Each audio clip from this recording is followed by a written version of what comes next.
योगिनी एकादशी। प्रिय साधकों, आप सभी के मन में बहुत सारे कंफ्यूजन चल रहे हैं। योगिनी एकादशी का जो व्रत है वह 10 तारीख को किया जाएगा या 11 जुलाई को किया जाएगा। बहुत साधकों के हमारे पास प्रश्न आए हैं, इसका पारायण कब किया जाएगा, यह तिथि कितने बजे से प्रारंभ होगी। सारी जानकारी आपको मिलने वाली है। ध्यानपूर्वक आप इस अंक को देखना। सबसे पहले मेरा आप सभी को प्रणाम। आप सभी का हमारे महाराज राजेश्वरी ज्योतिष केंद्र में आप सभी का स्वागत है। जिन भक्तों का, जिन जातकों का आज के दिन जन्म दिवस है, नए कार्य की शुरुआत है, उनको भी हमारी तरफ से बहुत बहुत शुभकामनाएं। प्रिय साधकों, जो एकादशी है वह अपने आप में बहुत ही दुर्लभ है। हर एक साधक चाहता है, हर एक भक्त चाहता है हम जो एकादशी का व्रत है वह सही समय पर करें। और जो योगिनी एकादशी आने वाली है, इससे संबंधी साधकों के मन में बहुत सारे कंफ्यूजन चल रहे हैं, बहुत सारे सवाल जवाब हैं। हमने इसका जो व्रत है कब करना है, कहीं हम गलत समय पर इसका जो व्रत है वो प्रारंभ तो नहीं कर रहे हैं, प्रारंभ तो नहीं करेंगे। तो जो जितने भी कंफ्यूजन है आपके इस अंक से दूर होने वाले हैं।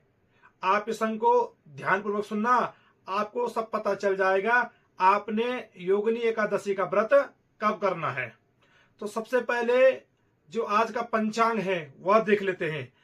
आज का पंचांग है संवत 2083 9 जुलाई 2026, कृष्ण पक्ष, अश्वनी नक्षत्र, नवमी तिथि और गुरुवार। प्रिय साधकों, अब जो योगिनी एकादशी है, मैं आपको अपने प्रत्येक अंक में जानकारी देता हूं।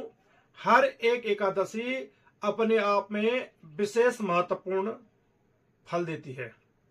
वैसे एक माह में 2 पक्ष होते हैं, एक कृष्ण पक्ष होता है और दूसरा शुक्ल पक्ष होता है, या आप ऐसा कह लीजिए एक शुक्ल पक्ष होता है और एक कृष्ण पक्ष होता है। तो 2 ही पक्ष होते हैं और दोनों पक्षों में एकादशी तिथियां आती है।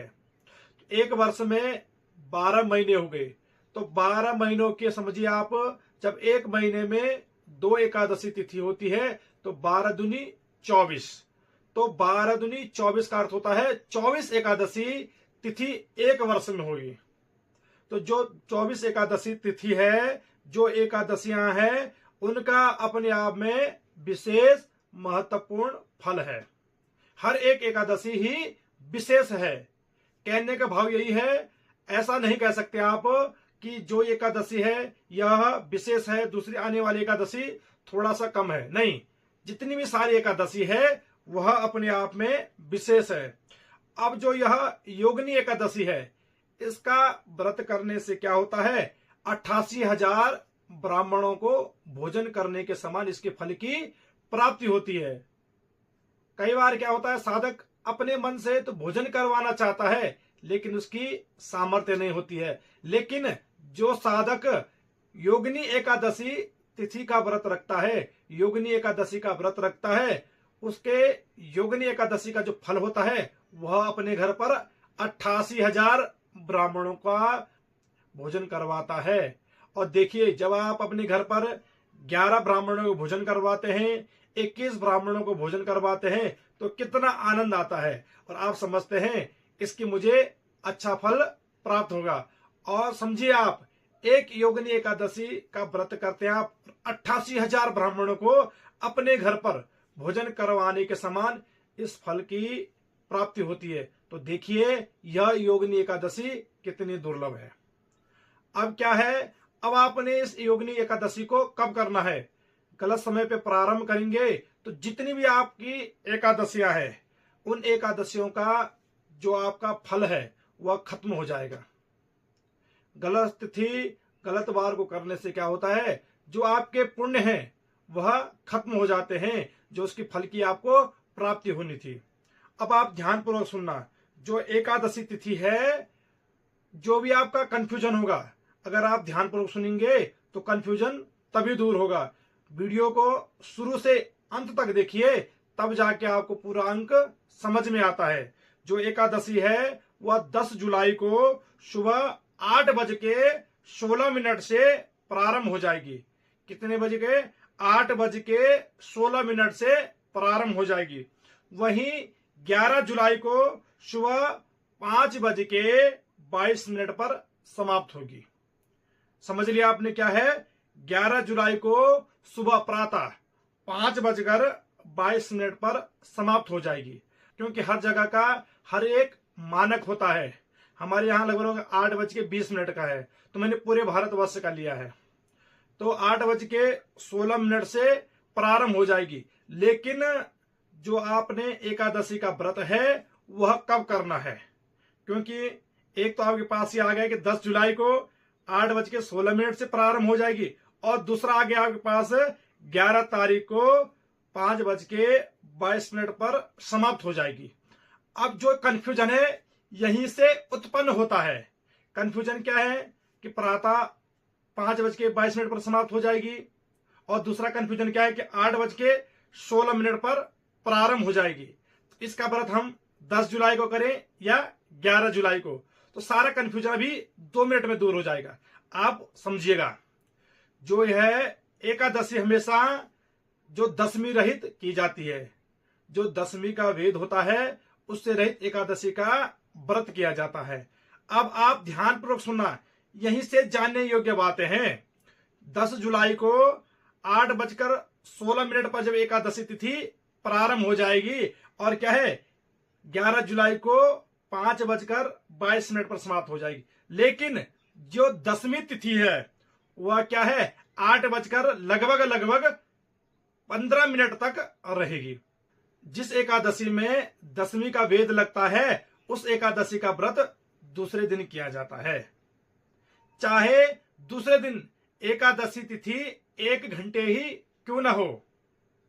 अगर आप दशमी वेद में एकादशी का व्रत करते हैं, दशमी तिथि के अंतर्गत एकादशी का व्रत करते हैं, तो वह एकादशी निष्फल मानी जाएगी। आपने एकादशी का व्रत 11 जुलाई को करना है, क्योंकि जो दशमी है वह 10 जुलाई को सुबह 8:15 पर समाप्त हो जाएगी। सबसे पहली बात है कि दशमी खत्म हो जाएगी। अब जो आप 11 तारीख को व्रत करेंगे उसमें चाहे 1 घंटे क्यों ना हो, पर दशमी का वेद नहीं लग रहा है, दशमी उसमें मिश्रित नहीं हो रही है। जिस तिथि में दशमी मिश्रित होती है उस तिथि में आप एकादशी का व्रत नहीं कर सकते हैं। देखिए 10 जुलाई को भले पूरे दिन भर एकादशी व्याप्त कर रही है, लेकिन दशमी तिथि उसमें व्याप्त है, इसलिए 10 जुलाई को एकादशी का व्रत नहीं किया जाएगा। और 11 तारीख को क्या है, चाहे 1 घंटे ही क्यों ना एकादशी हो, आप 11 जुलाई को ही एकादशी तिथि का व्रत करेंगे। जो एकादशी तिथि है वह अपने आप में उत्तम है, और जो इसकी पारायण की विधि है उसके लिए हम दूसरा अंक बनाएंगे और इसकी कथा के बारे में आपको समझाएंगे। एकादशी का जो महत्व है, योगिनी एकादशी का जो विशेष महत्व है, उसके बारे में भी आपको जानकारी देंगे। अब आपके मन में जितने भी कंफ्यूजन थे, जितने भी विचार थे, जितने भी सवाल थे, जितने भी जवाब थे, वह सारे दूर हो गए होंगे। जो एकादशी का व्रत है आपने 10 जुलाई को करना था या 11 जुलाई को करना था, तो आपने एकादशी का व्रत है वह 11 जुलाई को करना है। कितनी जुलाई को करना है आपने? 11 जुलाई को करना है। और भी जानकारी अगर आपको प्राप्त करनी हो, हमने अपना संपर्क सूत्र दिया होता है। यदि आपको एकादशी से संबंधी और जानकारी प्राप्त करनी हो तो हमें कमेंट बॉक्स में भी आप मेंशन कर सकते हैं, कमेंट कर सकते हैं। और समझ नहीं आया है उसको भी आप कमेंट कर सकते हैं, हमारी समझ में नहीं आया तो हम आपसे खुद भी संपर्क कर सकते हैं। इन्हीं सभी के साथ हमारी तरफ से आपके जीवन के लिए शुभकामनाएं। तो चलते हैं, आप और हम भगवान शिव से जुड़ते हैं, उनका आशीर्वाद प्राप्त करते हैं। ओम गंगा तरंग रमणे यजटा कलापम गौरे निरंतर विभो सितवाम भागम नारायण प्रियमनंगमदापहारम वाराणसीं पुरपतिं भज विश्वनाथम वाराणसीं पुरपतिं भज विश्वनाथम। अब आपको घबराना नहीं है और मन में कंफ्यूजन नहीं रखने हैं, क्योंकि आपका सारा कंफ्यूजन दूर हो गया है। साधकों, आपने एकादशी का जो व्रत है वह 11 जुलाई को ही करना है, क्योंकि हमने आपको हर एक चीज अच्छे से समझा दी है।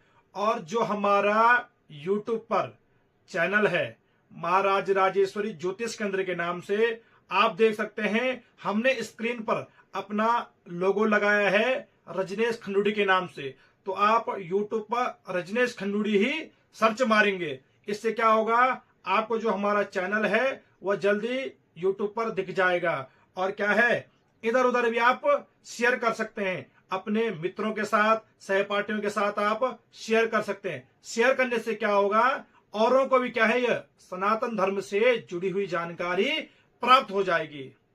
जय माता दी, जय मां राज राजेश्वरी।